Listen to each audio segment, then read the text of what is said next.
Hayi wena Sinenhlanhla, hayi uyayityisa itimu, uyayityisa itimu. Yintoni ngoku? Awukwazi mani uzenza wiki phambi kwabazali, yintoni? Abazali bakho xa bekubuza uba utata womntana ngubani awuqinisekanga, awumazi, ubiza nje igama. Funa bacinge ntoni ngawe abazali bakho? Ezi zinto zinto odlule kuzo ozaziyo, hayi awunoba ngathi ungumntu oqalayo uzala. I mean abazali ba-predictable.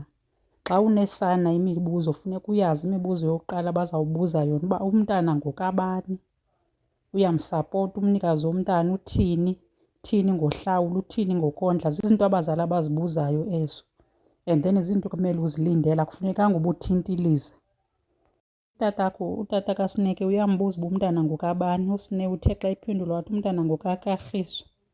Kodwa ke nalo Kagiso aphinde athi xa ibala iinyanga zezi zingadibaniyo akakho sure because eJoburg yena ebeye phakathi ekuqalekeni nonyaka.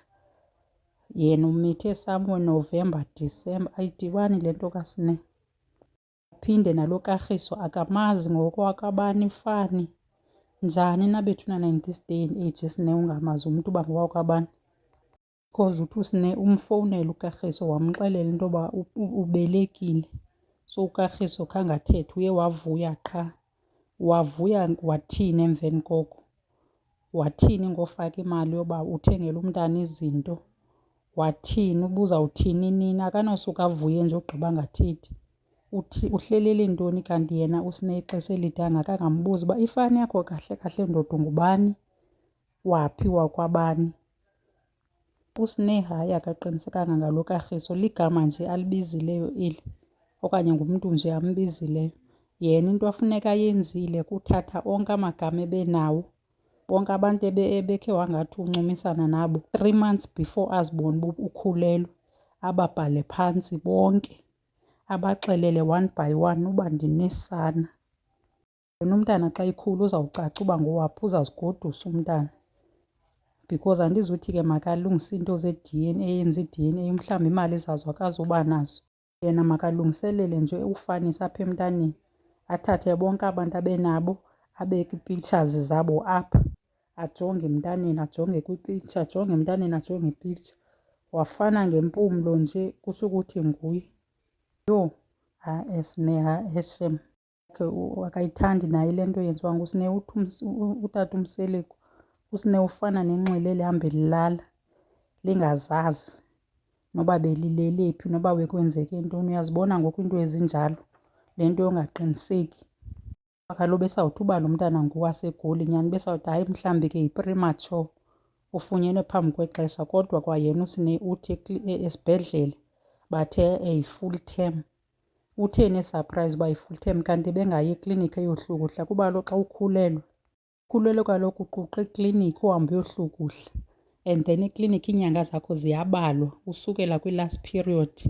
Ziyabalwa iinyanga zakho, uxelelwe kwa early uzazi uba iinyanga zakho zingaphi. Awunosuke uthwale nje isisu ungazazi noba uneenyanga ezingaphi until ude uyobeleka. Bayakhawuntela iinyanga zakho ekliniki nawe noba ubungekho sure ube sure.